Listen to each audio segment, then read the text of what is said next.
Autre unité de gestion du passif foncier urbain a vu le jour au département en charge de l'urbanisme, des affaires foncières et de l'habitat.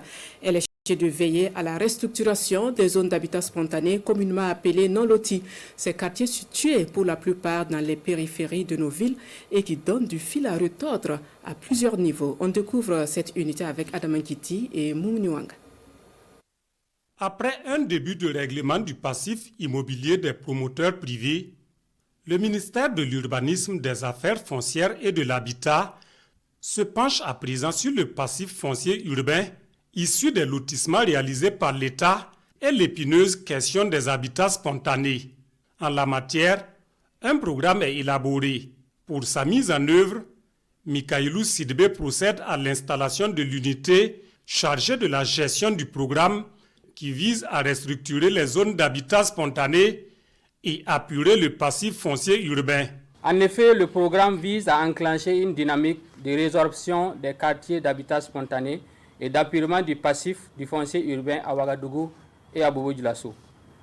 Il va s'échelonner sur plusieurs différentes étapes, partant des concertations jusqu'à la viabilisation des sites avec des phases intermédiaires d'enquête foncière, de levée d'état des lieux, d'aménagement urbain, d'implantation du parcellaire.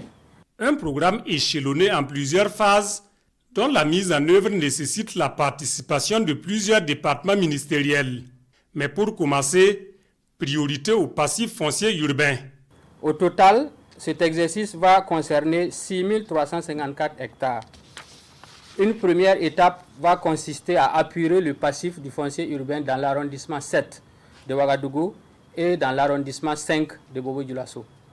Afin de relever le défi de l'apurement du passif lié au lotissement passé, l'unité de gestion du projet sera chargée de dérouler l'ensemble des actions prévues suivant les composantes du programme qui sont la mobilisation sociale et foncière, l'aménagement et la viabilisation des sites, la réalisation des équipements socio-collectifs de base, la facilitation de l'accès au logement décent et l'appui institutionnel.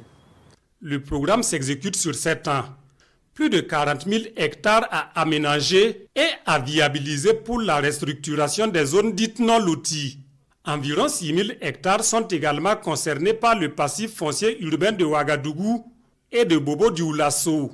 Plus de 59 000 logements décents à construire. Il y a pas mal de Burkinabés qui sont dans l'attente justement de pouvoir avoir enfin une solution à la problématique justement de l'attribution de leurs parcelles qu'ils ont.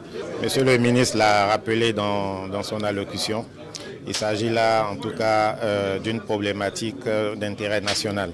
À terme, le programme entend participer à l'amélioration du cadre de vie des populations urbaines, toute chose à même de contribuer à l'apaisement du climat social.